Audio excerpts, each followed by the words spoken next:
So not too long ago, I just dropped my top 10 spring designer fragrances for 2023. It's crazy that winter flew by that quick. And when I do those seasonal lists, you know, top 10 spring, summer, fall, winter videos, I'm usually thinking of one or two things at the front and center. One, fragrances that really smell like or give you the feeling of that season, so spring in this case. And two, the things that I'm going to be wearing the most. You know, generally those go hand in hand. I'm not going to be wearing a lot of Spice Bomb Extreme in the springtime, so there's always going to be spring smelling scents in there. But a lot of what makes the list is things that I'm truly excited to be wearing and things that I generally wear year over year in that season. Today I have a spring fragrance buying guide, but these are going to be ranked by performance. So what I did was I looked through my entire collection and designers, and I'm going over the best performing spring fragrances. So a lot of these didn't pop up in my list originally because I wasn't really thinking of these as something I'm going to be wearing a ton of. However, when it comes to wanting performance, these will do it for you. So again, designers here, usually you're going to be at around $100 and below for this video. And I will provide links to these down below as well. So if you want to check any of these out, you can do so with those links. I have a mailing list you can sign up to if you want to get some of the best deals ever. Anything rare, hard to find in stock. Whenever something like that pops up, I send out an email.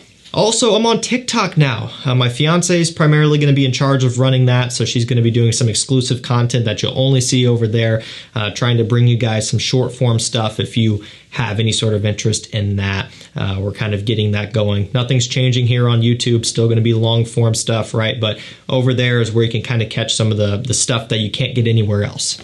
We're starting at number 10 at the bottom of the list where it's the weakest and going all the way up to number 1 where it's the strongest. But at number 10, we have Gucci Guilty Parfum.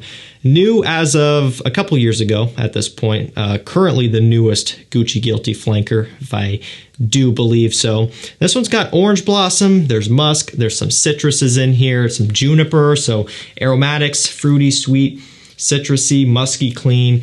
This one just, to me, is fantastic. I've liked this one ever since it came out. It's easy to hate on because it's a Gucci Guilty, and generally these aren't respected as much as some of the other fragrances out there from the brand, but I think the Parfum brings something a little bit different to the table in the way that it delivers itself. There's a really unique texture about this one that I haven't smelled anywhere else, and it's kind of the combination of the juniper, orange blossom, a little bit floral, a little bit soapy clean, a little bit sweet even, but ultimately, if I had to pick a season for this one, it would be spring.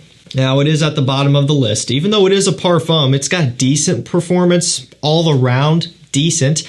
Not great, though. So it couldn't make it up to the top of the list, unfortunately. I generally get around 7 to 8 hours out of this one. That's good, but some of these are really good, as you're going to see here in a minute. At number 9, Gentleman Eau de Toilette Intense by Givenchy. Now this one's got cypress, some other woods going on in here, even a little bit of this slight tonka bean sweetness as well. So this is going to be for your cooler spring days all around. However, it is very wearable, and this could make for a pretty good signature scent, even if you wanted to wear it in the summertime as like an indoor scent, you know, going to work or to school or whatever. That's something that you could do. But all around, I think if I had to put a season on it, it would be spring. It is very classy though, very upscale, easy to wear, easy to pull off, great mass-pleasing compliment puller, in a similar ballpark in terms of performance, around that 7 to 8 hour mark, which is definitely not bad, pretty respectable all around, but there are some beast mode things coming up. At number 8, we have a cheapie. This one's Bentley for Men Black Edition. So right around $35, 100 mil, I believe is where this one sits, and that's a great buy on this. This one's got violet, tangerine, papyrus, cedarwood, and pink pepper in here. So really it's all about the violet though. It's ozonic, it's fresh, it's airy, it's bright. You do get a little bit of that orange. You get a lot of musk in the dry down, some woods as well. The cedarwood kind of ties this one into kind of a similar base DNA, a Bentley for Men Absolute, which has that papyrus, cedarwood, pink pepper thing. This is nowhere near that spicy and woody, but it's got that base and you know, kind of in the dry down, but sprinkled over top is all of the ozonic notes and the orange. Smells great and perfect for springtime. I don't think there is a better season for this one. On my skin, longevity is right around that 8-hour mark or so. Number 7, Bulgari Man Wood Essence. So as you could probably imagine, this one's focusing on the woods here in this one. We also have some cypress, benzoin, citruses with sugar, lemon zest, and the wood of choice in this one is a cedar wood in here. Really though, it's a nice combination of everything. Woods, aromatics, citruses, kind of a bit of a sweet kick as well. The citruses with sugar is amazing smelling, and that's kind of where some of that sweetness comes from off the top. The lemon zest is nice and crisp and refreshing. Also, great for springtime. Also, Bulgari Man Wood Neroli is another one that I really like. However, from a performance standpoint, generally you will get better performance out of wood essence. There's just a little bit more in the base of this one to where it tends to hold on better. Right around that 8-hour mark for this one as well. A lot of these were just kind of, on one day one could perform better than the other. On the other day one could surpass it. All these are so close together where it's kind of splitting hairs. However, really you can't complain about 8 hours either. At number 6, we have Dior Homme Sport. Now this one is the 2021 version here. Also very aldehydic. There's some lemon in here, bergamot, and woody notes. It's actually one of my favorite Dior Homme Sport scents. I think this one turned out really well. More classy, more masculine, more elegant. There's some elemi in here, so it kind of has a little bit of a slight woody, smoky earthiness to this one. And surprisingly, for a sport scent, amazing performance, right around the 9-hour mark, pretty consistently out of this one, which I have to say is pretty impressive because generally you see the word sport in a fragrance name and you just think 4 or 5 hours and it's gone after that. But this has a lot going on to where it really hangs out for a long time. We're actually going to break into the top 5 with a cheapie. This one is about $35 for 100 ml on discounters. Abercrombie & Fitch First Instinct Extreme. Yes, not the original. To me, the original is a summertime scent all day, every day of the week. I love that one in the summertime. Been wearing it for years. However, the extreme version, quite a bit different. And I think this one is well suited for springtime. It's got violet leaves, musk, and starfruit, along with some sandalwood, some pepper, that sort of thing. So it does have the First Instinct DNA, as you could probably expect. However, it's actually heavier and it's sweeter in a really good way. That smells amazing. I do like it a lot. It's no mistaking it for First Instinct, but there's just more going on, more richness, more depth, and it's too sweet to the point where I wouldn't really feel as comfortable wearing it in summertime. I would do it, and I have done it sometimes if I want maybe an evening version, something that performs better, because this does perform much better than the EDT, which doesn't perform all that great. However, if I had to choose a season for it, I think this will be best suited in springtime. You're kind of ramping up for summer. You're starting to get that summer feeling. You still have some cool days. And once you get into fall, you're pretty much over the whole summer thing, and this really wouldn't make as much sense. Longevity is right around that 9-hour mark out of a First Instinct, which is crazy because usually you're lucky to get 5 or 6 out of the EDT, but this one does really well. It's impressive. At number 4, we have a Chanel, and this will officially be one of the more expensive ones in this list, but when in stock on discounters, you can usually get it for around $100. Platinum Egoiste. This one here has lavender, geranium, rosemary, sage, and oak moss. Pretty aromatic, as you can probably tell. This is a classic aromatic fougere barbershop style scent, but it's Chanel's version. And Chanel did a completely modern makeover to this type of DNA. This does not smell nowhere near dated like something like a Yves Saint Laurent Rive Gauche could smell, or I don't know, Davidoff Zeno, that cheapy barbershop. I love those fragrances. You guys know I'm a big fan of this DNA, of this style, of this category. But the Chanel is the most modern, and this isn't even all that new. This was released quite a while ago. But even now in 2023, this one smells soapy, clean, and fresh. Smells like you just stepped out of the shower and you just utilized some of the most expensive body wash you could find for a guy. I mean, really, it is that good. And performance is impressive. Chanel usually isn't really kind of carrying the best track record for performance. They kind of have some things that don't do so well. Look at the Bleu de Chanels and the Allures. They're all very average in the performance. This one's right around a 9, 9.5, which is a great performance metric for a soapy, clean, fresh out of the shower aromatic fougere. But it does make sense. There's a lot of aromatics going on in here. This stuff hangs around for a long time.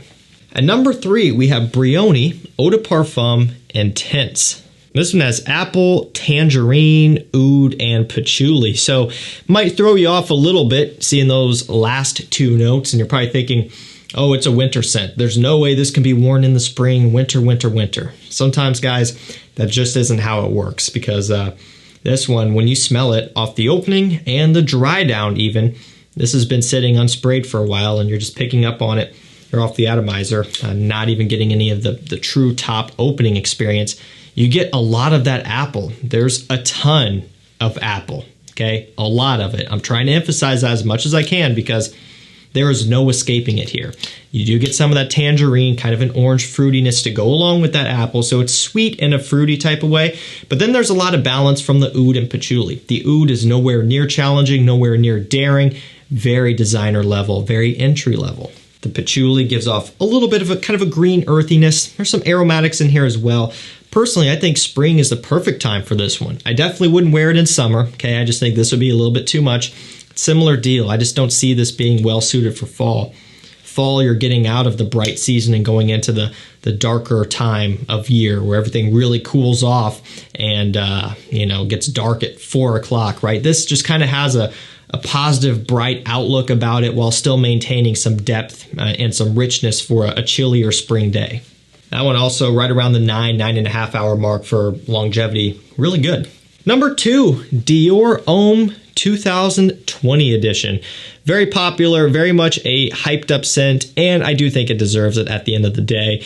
It's still nothing that I reach for a ton, but I do really respect it a lot. It's got cashmerean, vetiver, isoe super, and cedarwood. If you're looking for the quintessential modern man scent in 2023, this is one of them right here. Very, very heavy on the woods and the aroma chemicals here. It's not in a bad way. I'm not calling it synthetic or anything, even though it is built up with synthetics. It's done in a really well-managed way. It's very high quality. It's a Dior. You would expect that. But just know what you're getting into here. Heavy on the vetiver, the isoe super. It's kind of a transparent, woody quality going on in here. That being said, the performance is crazy good. And you might not expect it. I didn't, but it delivers big time. Generally speaking, 9.5, even sometimes pushing 10 hours out of this one is not out of the question. A lot of times I'll smell this one the next day when I wake up. And at number 1, one of the best performing spring fragrances that I have anyway. This one hangs on for a long time, very strong in a number of ways. Terre d'Hermes Eau Intense Vetiver. So this one's got vetiver, of course, bergamot, Sichuan pepper, and lemon in here. You'll notice there's no orange. So this one gets away from that earthy orange smell that all of the others have pretty much. In favor of that, it's kind of throwing in some lemon and really amping up the vetiver and just the woods in general and some of the other spices, of course. Now, Terre d'Hermes Parfum is also a really good performer, but I think between the two, I would probably choose Eau Intense Vetiver during springtime.